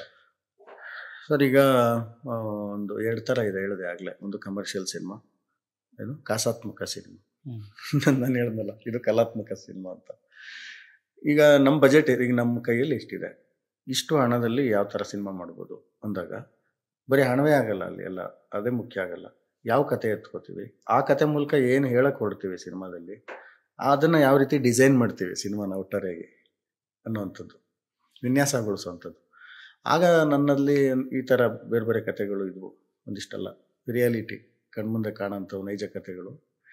ಈ ಬಿಸಿಲು ಕುದುರೆ ಇದನ್ನೇ ಯಾಕೆ ಆಯ್ಕೆ ಮಾಡ್ಕೊಂಡಿದ್ದೆ ಅಂದರೆ, ನಾನು ರೈತರ ಮನೆಯಿಂದ ಬಂದು ಹುಡುಗ ಆಗಿರೋದ್ರಿಂದ ಇವತ್ತು ಕಾಡಂಚಲ್ಲಿ ಇರುವಂಥ ರೈತರು ಯಾವ್ಯಾವ ರೀತಿ ಸಮಸ್ಯೆಗಳನ್ನ ಎದುರಿಸ್ತಿದ್ದಾರೆ, ಯಾವ್ಯಾವ ರೀತಿ ಅವರು ಇವತ್ತು ಅಂದರೆ ಕಷ್ಟದಿಂದಲೇ ಬದುಕ್ತಿದ್ದಾರೆ. ಅಂಥದ್ದನ್ನೆಲ್ಲ ನೋಡಿದಾಗ ಈ ಬಗರುಕುಂ ಸಾಗುವಳಿದಾರರು ನನಗೆ ವಿಶೇಷವಾಗಿ ಅದು ತುಂಬ ಕಾಡುವಂಥ ಸಬ್ಜೆಕ್ಟು. ಈ ಸರ್ಕಾರದ ದ್ವಂದ್ವ ನೀತಿಗಳಿಂದ, ಈ ಅರಣ್ಯ ಇಲಾಖೆ, ಕಂದಾಯ ಇಲಾಖೆ, ಇವೆರಡು ಇಲಾಖೆಗಳ ನಡುವೆ ಸಾಮರಸ್ಯ ಇಲ್ಲದೆ ಹೋದಾಗ, ಪರಸ್ಪರ ಏನು ಹೊಂದಾಣಿಕೆ ಇಲ್ಲದೆ ಹೋದಾಗ ಮಧ್ಯದಲ್ಲಿ ಇರುವಂಥ ರೈತ ಯಾವ ರೀತಿ ಸಫರ್ ಆಗ್ತಾನೆ ಅನ್ನುವಂಥದ್ದು ಕಂಟೆಂಟ್ ಅದು. ಸೊ ಅದನ್ನು ಇಟ್ಕೊಂಡು ಇವನು ತನ್ನ ಹೊಲ ಪಡ್ಕೊಳ್ಳೋದಕ್ಕೋಸ್ಕರ, ತನ್ನ ಹೆಸರಿಗೆ ಗ್ರಾಂಟ್ ಮಾಡಿಸ್ಕೊಳ್ಳೋದಕ್ಕೋಸ್ಕರ ತನಗಿದ್ದಂಥ ಪಿತ್ರಾರ್ಜಿತ ಆಸ್ತಿ ಇರುತ್ತೆ, ಒಂದು ಅರ್ಧ ಮುಕ್ಕಾಲು ಎಕರೆ, ಅದನ್ನು ಮಾರಿ ಅಲ್ಲೆಲ್ಲೆಲ್ಲೋ ಲಂಚ ಕೊಟ್ಟು ತನ್ನ ಹೆಸರಿಗೆ ಮಾಡ್ಕೊಳ್ತಾನೆ. ಕಡೆಗೆ ನೋಡಿದ್ರೆ ಅದು ಅರಣ್ಯಕ್ಕೆ ಸೇರಿದ್ದು, ಅರಣ್ಯ ಭೂಮಿ ಅಂತ ಗೊತ್ತಾಗುತ್ತೆ. ಅವ್ರು ನೋಟಿಸ್ ಕೊಡ್ತಾರೆ, ಕೋರ್ಟು ಕರೀತಾರೆ, ACF ಕೋರ್ಟ್ಗೆ. ಆ ಜಾಗದಿಂದ ನೀನು ತೆರವಾಗಬೇಕು ಅಂತೇಳಿ ಆದೇಶ ಹೊಡಿಸ್ತಾರೆ. ಈ ಕಡೆಗೆ ಮೂಲ ಆಸ್ತಿ ಏನಿತ್ತು, ಪಿತ್ರಾರ್ಜಿತ ಆಸ್ತಿ, ಅದು ಕಳ್ಕೊತಾನೆ. ಈ ಹೊಲನೂ ಕಳ್ಕೊಳ್ತಾನೆ, 4 ಎಕರೆ ಅರಣ್ಯ ಭೂಮಿಯವರದು ಅರಣ್ಯಕ್ಕೆ ಸೇರಿದ್ದು ಅಂತೇಳಿ ಇವನಿಂದ ಕಿತ್ಕೋತಾರೆ. ಮತ್ತು ಆ ಜಾಗ ಡೆವಲಪ್ ಮಾಡ್ಬೇಕಂತೇಳಿ ಬ್ಯಾಂಕಲ್ಲಿ ಸಾಲ ಮಾಡಿರ್ತಾನೆ. ಸಾಲಕ್ಕೆ ತನ್ನ ಮನೆ ಅಡ ಇಟ್ಟಿರ್ತಾನೆ. ಸಾಲಕ್ಕೆ ಕಟ್ಟೋಕ್ಕೆ ಅಂತ ಇಟ್ಟಿದ್ದ ದುಡ್ಡನ್ನ ಲಾಯರ್ ಕೊಟ್ಟಿರ್ತಾನೆ. ಆ ಚಕ್ರ ಸುಳಿ ಇದೆಯಲ್ಲ ರೈತಂದು. ಈ ರೀತಿಯಾಗಿ ಆ ಕಡೆ ಪಿತ್ರಾರ್ಜಿತ ಆಸ್ತಿ ಹೋಯ್ತು, ಮನೆ ಹೋಯ್ತು, ಈ ಜಮೀನು ಹೋಯ್ತು. ಅವನು ಹೆಂಡತಿ ಮತ್ತು ಒಂದು ಮಗು, ಹೊಟ್ಟೆಲಿರೋ ಮಗು, ಗರ್ಭಿಣಿ ಹೆಂಡತಿ. ಏನಾಗಬೇಕು ಅವನು? ಅದೇ ಬಿಸಿಲು ಕುದುರೆ. ಅಲ್ಲಿ ಅದೇ ಹೇಳಕ್ಕೆ ಹೊರಟಿದ್ದು, ಈ ಸರ್ಕಾರದ ಯೋಜನೆಗಳು, ರೈತಪರ ನಿಲುವುಗಳು, ಅಥವಾ ಶೋಷಿತ ಮತ್ತು ಏನು ಶ್ರಮಿಕ, ನೊಂದ, ದುಡಿಯುವ ಜನ, ಇವತ್ತು ಕಷ್ಟದಲ್ಲೇನಿದ್ದಾರೆ, ಬಡತನ ರೇಖೆಗಿಂತ ಕೆಳಗಿರುವಂಥವ್ರು, ಮಧ್ಯಮ ವರ್ಗದ ಜನ, ಬೇರೆ ಬೇರೆ ಹಿನ್ನೆಲೆಯಿಂದ ನೋಡಿದಾಗ ಆ ಜನಗಳಿಗೆ ನಾವು ಅದನ್ನು ಮಾಡ್ತೀವಿ, ಇದನ್ನು ಮಾಡ್ತೀವಿ ಅಂತೇಳಿ ಎಲೆಕ್ಷನ್ ಟೈಮಲ್ಲೆಲ್ಲ ಮಾತಾಡೋದಿದೆ. ಆದರೆ ಪ್ರಾಕ್ಟಿಕಲಾಗಿ ಒಂದಿಷ್ಟು ಆಗಿರ್ಬೋದೇನೋ. ತುಂಬ ಜನಕ್ಕೆ ತಲುಪಕ್ಕಾಗಿರೋದು ತಲುಪಲಿಲ್ಲ. 47ರ ನಂತರ ಒಂದು ಕನಸಿತ್ತಲ್ಲ, 46ರಲ್ಲಿದ್ದವ್ರಿಗೆ ಆ ಕನಸು ನನಸಾಗಬೇಕಾಗಿ ಇನ್ನು ಎಷ್ಟು ದಿವಸ ಬೇಕು ಅನ್ನೋದೊಂದು ಪ್ರಶ್ನೆ ಬರುತ್ತೆ. ಯಾರಿಗೆ ಬಂತು, ಇಲ್ಲಿಗೆ ಬಂತು 47ರ ಸ್ವಾತಂತ್ರ್ಯ ಅಂತ. ಸೊ ಹಂಗಾಗಿ ಬಿಸಿಲು ಕುದುರೆ ಅಂದರೆ ಮಿರೇಜ್. ನೀವು ನೋಡಿರ್ತೀರಿ, ಆ ಬಿಸಿಲು ಹೆವಿ ಬಿಸಿಲಿದಾಗ ಜಳ ಜಳ ಜಳ ಜಳ ಅಂತ ಕಾಣಿಸುತ್ತಲ್ಲ, ಅದೇ ಬಿಸಿಲು ಕುದುರೆ. ಕಣ್ಣಿಗೆ ಕಾಣಿಸ್ತದೆ, ಕೈಗೆ ಸಿಗಲ್ಲ ಅನ್ನೋದೇ ನಮ್ಮ ಸಿನಿಮಾ ಕಾನ್ಸೆಪ್ಟು. ಸೊ ಇದು ಒಂದು ರೈತನ ಉದಾಹರಣೆಗೆ ತೊಗೊಂಡಿದ್ದು. ಇವಾಗ ನಾನು ನೋಡಿದ್ದೀನಿ, ಒಳ್ಳೆ ಫಿಲಮು. ರೈತರಲ್ಲಿ ತುಂಬ ಇದೆ ಸಮಸ್ಯೆ. ಈಗ ಇದಿದೆ, ಈ ಬೆಳೆಗಳು, ಕಬ್ಬು ಬೆಳೆ ಸಮಸ್ಯೆ ಪಾಪ. ಆಮೇಲೆ ಈರುಳ್ಳಿ ಬೆಲೆ ಕಡಿಮೆ ಆಗಿದೆ, ಏನೇನು ಇಲ್ಲ ಈರುಳ್ಳಿ ಬೆಲೆ. ಆಮೇಲೆ ನಂಗೆ ಅನ್ಸೋದು, ಅವ್ರಿಗೆ ಎಷ್ಟು ಅವ್ರು ಕೇಳ್ತಾ ಇದ್ರು ಒಂದು 3,500 ರೂಪಾಯಿ ಒಂದು ಟನ್ ಕೇಳ್ತಾ ಇದ್ರು.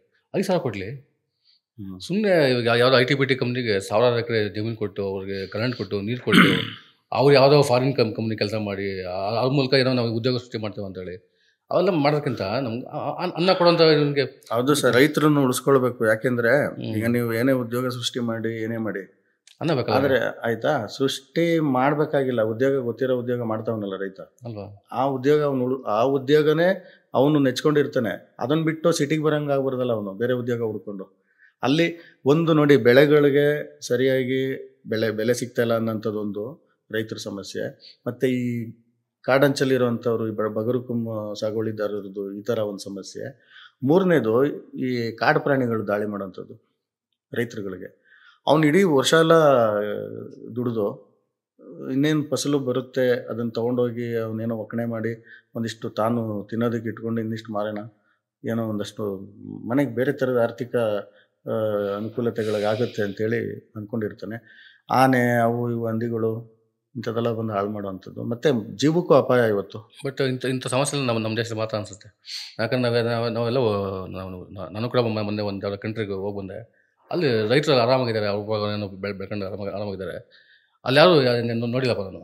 ಅಲ್ಲಿ ಪ್ರತಿಭಟನೆ ಮಾಡಿದ್ದು, ಅಲ್ಲಿ ಅವ್ರ ಪಾರ್ಗ ಅವರಿದ್ರು, ಚೆನ್ನಾಗಿದ್ರು ಎಲ್ಲ ಜನ. ಆಮೇಲೆ ನಾವು ಬಸ್ಸಲ್ಲಿ ಹೋಗುವಾಗ ಒಂದು ಅಕ್ಕಪಕ್ಕ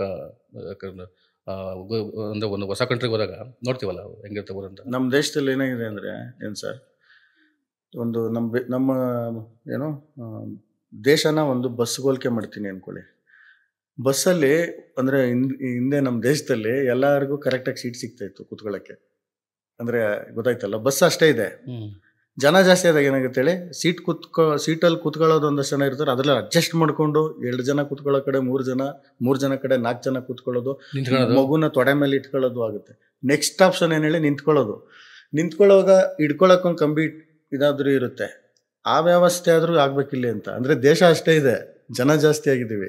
ಆ ಹೆಚ್ಚುವರಿ ಆಗಿರೋಷ್ಟು ಜನಕ್ಕೆ ಉತ್ಪಾದನೆ ಇಲ್ಲೇ ಆಗಬೇಕು, ಅವ್ರಿಗೆ ಮಲ್ಕೊಳಕ್ಕೆ ಜಾಗ ಬೇಕು, ಕುಡಿಯೋಕ್ಕೆ ನೀರು ಬೇಕು. ಆಮೇಲೆ ಜನ ಜಾಸ್ತಿ ಆದಾಗ ಕಸ ಜಾಸ್ತಿ ಆಗುತ್ತೆ ಇಲ್ಲಿ.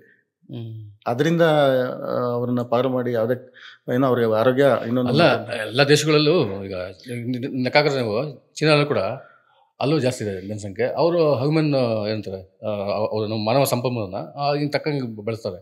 ಇಲ್ಲ, ಅದು ಬಳಕೆ ಆಗಬೇಕು. ನಮ್ಮಲ್ಲಿ ಏನಂದರೆ ಜನ ಇದ್ದೀವಿ ಸರ್, ಅದನ್ನು ಸರಿಯಾಗಿ ಬಳಸ್ಕೊಂಡು ಅವ್ರಿಗೆ ಬೇಕಾಗಿರೋಂಥ ಸವಲತ್ತುಗಳು ಕೊಡೋದು, ಮತ್ತು ಆ ಜನಗಳನ್ನ ಬಳಸ್ಕೊಳ್ಳೋದು. ಜನ ಇಲ್ಲಿ ಹೆಂಗೆ ಬಳಕೆ ಆಗ್ತಾರೆ ಅಂದರೆ, ಬೆಳಗ್ಗೆ ಆದರೆ ಜಾತಿ ಧರ್ಮ ಕಿತ್ತಾಟದಲ್ಲೇ ಜನ ಅವ್ರ ಟೈಮ್ ಕಳ್ಕೊಂಡು ಅವ್ರ ಸಂಪಾದನೆ ಎಲ್ಲ ಹೋಗ್ತಾರೆ. ಅದಾಗಿದೆ. ಆಮೇಲೆ ಚುನಾವಣೆಯ ಕಾರಣಕ್ಕೆ ಒಂದು ಜಾತಿ ಇನ್ನೊಂದು ಜಾತಿ ಮೇಲೆ ಎತ್ಕಟ್ಟೋದು, ಒಂದು ಧರ್ಮ ಇನ್ನೊಂದು ಧರ್ಮದ ಮೇಲೆ ಎತ್ಕಟ್ಟೋದು. ಅದರಿಂದ ಆ ಜನಗಳಿಗೆ ಆಗ್ತಿರೋ ಡ್ಯಾಮೇಜ್ ಏನು ಅನ್ನೋದು ಜನಗಳಿಗೆ ಅರ್ಥ ಆಗ್ತಿರಲ್ಲ. ಅದು ಅರ್ಥ ಆಗೋ ವರ್ಷದಲ್ಲಿ ಏಜ್ ಆಗಿರುತ್ತೆ, ಮಕ್ಕಳು ಬೀದಿಗೆ ಬಂದಿರ್ತಾರೆ. ಇದು ನಮ್ಮಲ್ಲಿರುವಂಥ ಸಮಸ್ಯೆ. ಸೊ ಈ ರೈತರ ಬಗ್ಗೆ ಬಂದಿದ್ದಕ್ಕೆ ಇದೆಲ್ಲ ಮಾತಾಡಬೇಕಾಗಿ ಬಂತು. ಅಲ್ಲ, ನಾವು ಮಾತಾಡಬೇಕು. ಬಿಸಿಲು ಕುದುರೆ, ಸೊ ಅದು ನನ್ನ ಸಿನಿಮಾಗೆ ಒಂದು ಕಾರಣ ಆಗಿತ್ತು. ಮುಂದಿನ ಯೋಜನೆಗಳು ನಿಮ್ಮದು? ಮುಂದಿನ ಯೋಜನೆ ಒಂದಷ್ಟು ಸಿನಿಮಾನೇ ಮಾಡಬೇಕು, ಇನ್ನೇನು ಮಾಡೋಕ್ಕಾಗಲ್ಲ. ಬರವಣಿಗೆ ಸಿನಿಮಾ ಎರಡೇ. ಬರವಣಿಗೆ ಯಾವ ಇನ್ನೊಂದೆರಡು ಪುಸ್ತಕ ಬರ್ತಾ ಇದ್ದಾವೆ, ಒಂದು ನಾವೆಲ್ಲೋ ಒಂದಿಷ್ಟು ಪದ್ಯಗಳು ಅನುವಾದ ಮಾಡಿದ್ದಿದೆ. ಒಂದು ಸಿನಿಮಾ ಇದೆ, ಈ ಜನವರಿಗೆ ಸ್ಟಾರ್ಟ್ ಮಾಡ್ತೀನಿ. ನಾನು ಇದು ಮಾಡ್ಕೊಂಡಿರ್ತೀನಿ. ಹಾಡು ಹೆಂಗೆ ಬರೀಬೇಕು ಮತ್ತು ಸ್ಕ್ರಿಪ್ಟ್ ಹೆಂಗೆ ಬರೀಬೇಕು, ಅಥವಾ ಬೇರೆ ಭಾಷೆಯಿಂದ ಹೆಂಗೆ ಬರೀಬೇಕಂತ ನೀವೆಲ್ಲ ಒಂದಷ್ಟು ಚೆನ್ನಾಗಿದ್ದು ಇವ್ರಿಗೆ ತಿಳಿಸ್ಕೊಟ್ರಿ. ಈಗ ಅಂದರೆ ಸಿನಿಮಾ ಅಭ್ಯಾಸ ಮಾಡುವಂಥವ್ರಿಗೆ ಈಗ ಮುಂದಕ್ಕೆ ಬರಬೇಕಾದ್ರೆ ಅಂದರೆ ಒಂದೊಳ್ಳೆ ಪಾಠ ನಿಮ್ಮದು. ಸೊ ನಿಮ್ಮದೊಂದು ಪದ್ಯ ಬರ್ಬಿಟ್ಟು ಈ ಕಾರ್ಯಕ್ರಮ ಮುಗಿಸೋ ಅಂತ ನನ್ನ ಒಂದು ಅಭಿಲಾಷೆ. ಹೆಂಗೆ ಗೊತ್ತಾ ನಿಮ್ಮಂಥವ್ರಿಂದ ಆಗೋದು, ಈಗ ಆತ್ಮಕಥೆ ಬರೀತಾರೆ ಕೆಲವರು, ಟೈಮ್ ಅದಕ್ಕೆ ಹೊಂದಿಸ್ಕೊಂಡು. ನಮಗೆ ಆತ್ಮಕಥೆ ಬರೆಯೋಷ್ಟು ಏನು ಮಾಡಿರಲ್ಲ ನಾವು. ಏನು ಹೇಳಿ, ನಮ್ಮ ಆತ್ಮಗಳು ನಮಗೆ ಕಥೆಯಾಗಿ ಬಂದು ಕಾಡ್ತಾ ಇರ್ತವೆ. ಅಂಥದ್ರಲ್ಲಿ ಹಳೆದೆಲ್ಲ ಕೆದಕಿ ನಮ್ಮನ್ನು ಒಂದು ರೌಂಡು ಈಗೇನು ಈ ಏಜಲ್ಲಿದ್ದೀನಿ ಹಿಂಗೆ ಹೋಗಿ ಒಂದು ರೌಂಡ್ ಬಂದಂಗೆ ಆಯಿತು. ಅದಕ್ಕೆ ನಿಮಗೂ ನಿಮ್ಮ ವಾಹಿನಿಗೂ ಪೀಪಲ್ ಅಲ್ಲ, ಅವಾಗ ಹೇಳ್ದಂಗೆ ಭಾರತದಲ್ಲಿ ಇರಲ್ಲ ಬದುಕಿರೋರಿಗೂ ಎಲ್ರಿಗೂ ಒಂದೊಂದು ಕಥೆ ಇರ್ತದೆ. ಯಾಕಂದರೆ ಅಂಥ ದೇಶ ಇದು, ತಮಾಷೆ ದೇಶ ಅಲ್ಲ ಇದು, ತುಂಬ ವಿಶಿಷ್ಟ ದೇಶ ಅದು. ಇಂಥ ದೇಶ ನಿಮಗೆ ಜಗತ್ತಲ್ಲಿ ಸಿಗೋ ಚಾನ್ಸೇ ಇಲ್ಲ. ಅದಕ್ಕೆ ಪ್ರತಿಯೊಬ್ಬನು ಕೂಡ ನೀವು ಆಗ್ಬಿಟ್ಟಿದ್ದು ಮಗುಗೆ ಏನಾದ್ರು ಭಾಷೆ ಬರೋಂಗಿದ್ರೆ ಅದೊಂದು ಕಥೆ ಹೇಳುತ್ತೆ, ಅದು ಆತ್ಮಕಥೆ ಹೇಳುತ್ತೆ ಪದ್ಯವಾಗಿ. ಈಗ ಒಂದು ಪದ್ಯ, ಇದು ನಂದೊಂದು ಗಜಲ್ಲು. ನೀ ಮುತ್ತಿಟ್ಟ ಕೆನ್ನೆ ಸುಕ್ಕುಗಟ್ಟಿದೆ ಹುಡುಗಿ, ನೀ ಮುತ್ತಿಟ್ಟ ಕೆನ್ನೆ ಸುಕ್ಕುಗಟ್ಟಿದೆ ಹುಡುಗಿ, ನೀ ಮೆಚ್ಚಿದ ಮೀಸೆ ಬೆಳಗಾಗಿದೆ ಹುಡುಗಿ, ನೀನೆಂದರೆ ಯಾರು ನನ್ನ ಪಾಲಿನ ದ್ರವ್ಯ, ನಿನ್ನ ಸಾಂಗತ್ಯ ಕವಿತೆಯಾಗಿದೆ ಹುಡುಗಿ, ನೀ ಕೊಟ್ಟ ಪತ್ರ ಓರೆ ನೋಟ ಬಚ್ಚಿಟ್ಟಿದ್ದೇನೆ, ನೀ ಕೊಟ್ಟ ಪತ್ರ ಓರೆ ನೋಟ ಬಚ್ಚಿಟ್ಟಿದ್ದೇನೆ, ಕಾಲ ಕರಗಿದರೂ ಒಲವು ಆರ್ದ್ರವಿದೆ ಹುಡುಗಿ, ಆ ಆಟ ಆ ಪೆಟ್ಟು ಆ ಮುನಿಸು ಆ ರಾಜಿ, ಆ ಆಟ ಆ ಪೆಟ್ಟು ಆ ಮುನಿಸು ಆ ರಾಜಿ, ಚಿಟ್ಟೆ ಹಾರಿದೆ ಬಣ್ಣ ಉಳಿದಿದೆ ಹುಡುಗಿ, ಟೇಪಿನ ಜಡೆಗೆ ನಾ ಸಿಕ್ಕಿಸಿದ ಆ ಕೆಂಡ ಸಂಪಿಗೆ, ಟೇಪಿನ ಜಡೆಗೆ ನಾ ಸಿಕ್ಕಿಸಿದ್ದ ಆ ಕೆಂಡ ಸಂಪಿಗೆ, ಉಸಿರಲ್ಲಿನ್ನೂ ಘಮಘಮಿಸುತ್ತಿದೆ ಹುಡುಗಿ, ಅಂಗೈಲಿ ನೀ ಬರೆದ ನಿನ್ನ ಹೆಸರೇ ರೋಮಾಂಚಕ, ಅಂಗೈಲಿ ನೀ ಬರೆದ ನಿನ್ನ ಹೆಸರೇ ರೋಮಾಂಚಕ, ಎದೆಯಲ್ಲಿನ್ನೂ ನಿನ್ನ ಹೆಜ್ಜೆ ಗುರುತಿದೆ ಹುಡುಗಿ ಅಂತ. ಸಾಕಲ್ವಾ? ಸೂಪರ್. ಇನ್ನೊಂದು ಪದ್ಯ ಏನು ಬೇಡ ಅನಿಸುತ್ತೆ. ಇನ್ನೊಂದು ಸಣ್ಣ ಗಜಲ್ ಇದೆ, ಸಣ್ಣ ಗಜಲ್ಲೇನೆ, ಜಾಸ್ತಿ ಇಲ್ಲ. ನೀ ಎಚ್ಚರವಿದ್ದರೂ ಕಾಲ ಉರುಳುತ್ತದೆ, ನೀ ಎಚ್ಚರವಿದ್ದರೂ ಕಾಲ ಉರುಳುತ್ತದೆ, ನೀನು ನಿದ್ರಿಸುತ್ತಿದ್ದರೂ ಕಾಲ ಉರುಳುತ್ತದೆ, ಬೀಜ ಮರವಾಗುತ್ತದೆ ಭ್ರೂಣ ವೃದ್ಧನಾಗುವಂತೆ, ನಿನ್ನ ಗಡಿಯಾರ ಕೆಟ್ಟರೂ ಕಾಲ ಉರುಳುತ್ತದೆ, ಸೃಷ್ಟಿ ಎಂಬುದು ಭೇದಿಸಲಾಗದ ನಿಗೂಢ ಪ್ರಶ್ನೆ, ನೀನು ಸುಮ್ಮನಿದ್ದರೂ ಕಾಲ ಉರುಳುತ್ತದೆ, ನಿನ್ನ ಮಾತು ಸಿದ್ಧಾಂತ ಭಾಷಣ ಕಾವ್ಯ ಭ್ರಮೆಯಷ್ಟೇ, ನಿನ್ನ ಮಾತು ಸಿದ್ಧಾಂತ ಭಾಷಣ ಕಾವ್ಯ ಭ್ರಮೆಯಷ್ಟೇ, ನೀನು ಹುಟ್ಟದೇ ಇದ್ದರೂ ಕಾಲ ಉರುಳುತ್ತದೆ, ಬಿಡು ನಿನ್ನ ಬಡಿವಾರದಾಟ ಪರಿಧಿಯೊಳಗಿನ ಓಟ, ಬಿಡು ನಿನ್ನ ಬಡಿವಾರದಾಟ ಪರಿಧಿಯೊಳಗಿನ ಓಟ, ಯಕಶ್ಚಿತ್ ಹೃದಯ ನಿಂತರೂ ಯಕಶ್ಚಿತ್ ಹೃದಯ ನಿಂತರೂ ಕಾಲ ಉರುಳುತ್ತದೆ. ಇಲ್ಲಿ ಹೃದಯ ಅಂದರೆ ನಾನೇ, ಅಂದರೆ ಮನುಷ್ಯನ ಅಹಂಕಾರಕ್ಕೆ ಪೆಟ್ಟಿರು ಅಹಂಕಾರ ಒಂದು ಅಲ್ಲ ಅವ್ನು ನಾನೇ ಎಲ್ಲ ನನ್ನಿಂದಾನೇ ಜಗತ್ತು ಹೋಗ್ತಂತಲ್ಲ ಅವನೆಲ್ಲರೂ ಜಗತ್ತು ಇರುತ್ತೆ. ನಮ್ಗೆ ಅದೇ ಏನಪ್ಪ ಅಂದರೆ ಇವತ್ತು ಮನುಷ್ಯ, ನಾನು ಮನುಷ್ಯ, ನೀವು ಮನುಷ್ಯರು, ಬರೀ ನಾವು ಮನುಷ್ಯ ಕೇಂದ್ರಿತವಾಗಿ ಯೋಚನೆ ಮಾಡ್ತಿದ್ದೀವಿ ಅನ್ನೋದು ಒಂದ್ಸಲ ಅನ್ಸ್ಬಿಡುತ್ತೆ. ಅದೇ ಹಂಗೆ ಹಂಗೆ ಹಂಗೆ ಆಗಿರೋದು. ಈಗ ಆಕಾಶದಲ್ಲಿ ಇರೋ ಜೀವಿಗಳು ಅವು ಪಾಡಿಗೆ ಇರಕ್ಕೆ ಬಿಡಲ್ಲ, ಭೂಮಿ ಒಳಗಡೆ ಇರೋ ಜೀವಿಗಳಿಗೆ ಅದ್ರ ಪಾಡಿಗೆ ಇರಕ್ಕೆ ಬಿಡಲ್ಲ, ಕಾಡಲ್ಲಿರೋ ಪ್ರಾಣಿ ಪಕ್ಷಿಗಳು ಅವುಗಳ ಪಾಡಿಗೆ ಇರಕ್ಕೆ ಬಿಡಲ್ಲ. ನಾವೇ ಎಲ್ಲ ಹೋಗಿ ಆಕ್ರಮಣ ಮಾಡ್ಕೊಂಡು ಬುದ್ಧಿವಂತ ಅಂತ ನಾವು ದಡ್ರಾಗ್ತಿದ್ದೀವಿ ಅನ್ಸುತ್ತೆ ನನಗೆ. ಬೇರೆ ಗ್ರಹದಲ್ಲಿರೋ ಯಾವುದೋ ಜೀವಿಗಳನ್ನ ಹುಡ್ತಾ ಇದೀವಲ್ಲ, ಇಲ್ಲಿರೋ ಸಾಲದಂತ ಬೇರೆ ಗ್ರಹದಲ್ಲಿರೋ ಜೀವಿಗಳು ನೋಡ್ತಾ ಇದೀವಿ. ಅದಕ್ಕೆ ಹಂಸಲೇಖ ಅವರು ಒಂದು ಸಾಲು ಬರೆದಿದ್ದವರು, ಏನೋ ನೀನು ಹೆಜ್ಜೆ ಇಟ್ಟು ಕಡೆ ಗರಿಕೆಂದು ಚಿಗರಲ್ಲ ಅಂತ. ರಾಮಾಚಾರ್ಯಲ್ಲಿ ಒಂದು ಲೈನು ಮನುಷ್ಯನಿಗೆ ಯಾವುದು, ಕಟ್ಟೋ ಜೇನು ಆರೋ ಹಕ್ಕಿನ ತಂದು ಕೂಡಿ ಹಾಕೋದು, ಕಟ್ಟೋ ಜೇನನ್ನ ಸುಟ್ಟು ತಿಂದು ಹಾಕೋದು, ನರಮನ್ಸ ಕಲಿಯಲ್ಲ ಒಳ್ಳೆಯದು ಉಳಿಸಲ್ಲ, ಅವನಡೆಯೋ ದಾರಿಲಿ ಗರಿಕೆನೂ ಬೆಳೆಯಲ್ಲ ಅಂತ. ಹಂಗೆ ಮನುಷ್ಯ ಯಾವಾಗ ಕಾಲಿಟ್ನೋ ಎಲ್ಲ ಗ್ರಹಗಳಲ್ಲೂ ಗರಿಕೆ ಏನಾರು ಬೆಳಿಬೋದಿದ್ರೂ ಮುಂದಕ್ಕೆ ಬೆಳೆಯಲ್ಲ. ಆ ರೀತಿಯ ಒಂದು ಆಘಾತಕಾರಿ ಅಪಾಯಕಾರಿ ಜೀವಿಗಳಾಗಿ ಹುಟ್ಟಿದೀವಿ ನಾವು. ನಾವೆಲ್ಲ ಆಕೃತಿಯಲ್ಲಿ ಮನುಷ್ಯರೇ ವಿನಃ ಒಳಗಿಂದ ಮನುಷ್ಯರಾಗುವಂಥ ದಿನಗಳು ಬರಲಿ. ಪ್ರತಿಯೊಬ್ಬರು ಮನುಷ್ಯರ ಆಕೃತಿಯೇ ವಿನಃ ನಾವೆಲ್ಲರೂ ಕಣ್ಣು ಕಿವಿ ಮೂಗು ಕಾಲು ನೋಡಿ ಮನುಷ್ಯ ಅಂತ ಅನ್ಕೋತಿದ್ದೀವಿ. ಒಳಗಡೆಯಿಂದ ಮನುಷ್ಯರಾಗೋಣ. ಅದಕ್ಕೆ ಬೇಕಾಗಿರುವಂಥ ತತ್ವಗಳು, ಸಿದ್ಧಾಂತಗಳು ಮತ್ತು ಬೋಧನೆ ನಮಗೆ ಮಾಡ್ಬಿಟ್ಟು ಹೋಗಿದ್ದಾರೆ ನಮ್ಮ ಶರಣರು. ಬುದ್ಧ ಆಗ್ಬೋದು, ಮತ್ತು ನಮ್ಮ ತತ್ವಪದಕಾರರು, ಜನಪದರು. ಅವುಗಳನ್ನ ಅರ್ಥ ಮಾಡ್ಕೊಳ್ಳೋಣ. ಕಮ್ಮಿ ಅವಧಿಯಲ್ಲಿ ನಾವು ಬದುಕ್ತಿದ್ದೀವಿ, ಅರ್ಥಪೂರ್ಣವಾಗಿ ಬದುಕೋಣ ಅಂತ ಹೇಳ್ತಾ ಮತ್ತೊಮ್ಮೆ ಇಲ್ಲಿಗೆ ಕರೆಸಿದ್ದಕ್ಕೆ ಗೆಳೆಯರಾದಂಥ VR ಕಾರ್ಪೆಂಟರ್ ಅವರಿಗೆ ಮತ್ತು ಇಡೀ ಪೀಪಲ್ ಬಳಗಕ್ಕೆ ನನ್ನ ಧನ್ಯವಾದ ಹೇಳ್ತೀನಿ. ನಮಸ್ಕಾರ ಸ್ನೇಹಿತರೆ. ಇದು ಇವತ್ತಿನ VR ವಿತ್ ಯು ಪಾಡ್ಕಾಸ್ಟ್ ಕಾರ್ಯಕ್ರಮ. ನಮಸ್ಕಾರ, ಮತ್ತೆ ಸಿಗೋಣ.